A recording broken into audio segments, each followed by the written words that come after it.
Magandang oras po sa lahat ng ating mga kababayan. May latest weather update po tayo sa magiging lagay ng ating panahon ngayong araw at sa susunod na 24 oras. Ano nga ba ang inaasahan natin magiging panahon ngayong araw mga kababayan, at may namamataan na nga ba tayong sama ng panahon o bagyo na posibleng pumasok o parating sa loob ng ating Philippine Area of Responsibility sa mga susunod na araw? Sabay-sabay po nating alamin lahat yan mga kababayan. Sa kasalukuyan mga kababayan ay southwest monsoon ngayon ang patuloy na nakakaapekto at nagdadala ng maulang panahon sa malaking bahagi ng Luzon. At localized thunderstorms naman ang umiiral at nakakaapekto ngayon sa malaking bahagi ng Visayas at Mindanao. Dahil nga sa umiiral na habagat ay asahan po mga kababayan ang mga lugar dito sa may Ilocos Region, Batanes, kasama rin ang Zambales, Babuyan Islands at sa may Bataan. Asahan po natin dyan sa mga area na yan ang pagkakaroon ng makapal na kaulapan na sinasama ng mga pag-ulan, pagkulog at pagkidlat, lalo na pagsapit ng hapon o gabi.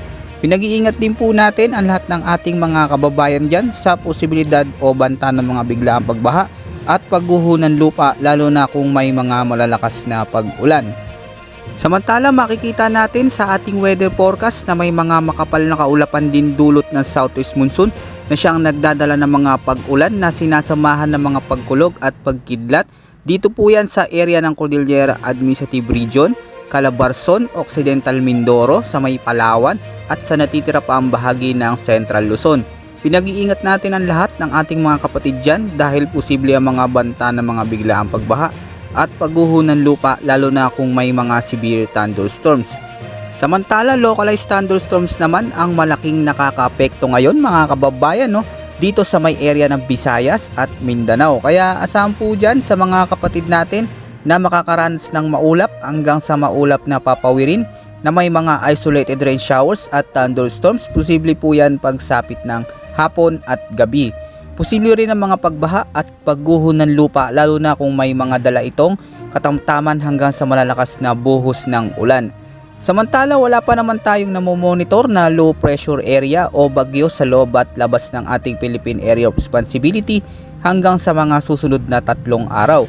Pero pagandaan po natin mga kababayan dahil ayon po sa potential cyclone threat forecast ay posible po na 1 o hanggang 2 bagyo ang posibleng pumasok o mabuo sa loob ng ating Philippine Area of Responsibility ngayong buwan po yan ng Hunyo. Bukas, asahan na makakaranas pa rin tayo ng katamtaman hanggang sa malalakas na mga pag-ulan sa ilang bahagi ng ating bansa dulot ng umiiral na habagat o southwest monsoon. Kaya mahalaga po wag po nating kalimutan magdala palagi ng payong panangga po sa mga biglaang mga pag-ulan. At magpatuloy po tayo na mag-antabay pa sa mga susunod pa nating update. Yan po muna ang ating pinaka-latest weather update at ulat panahon ngayong araw mga kababayan ko.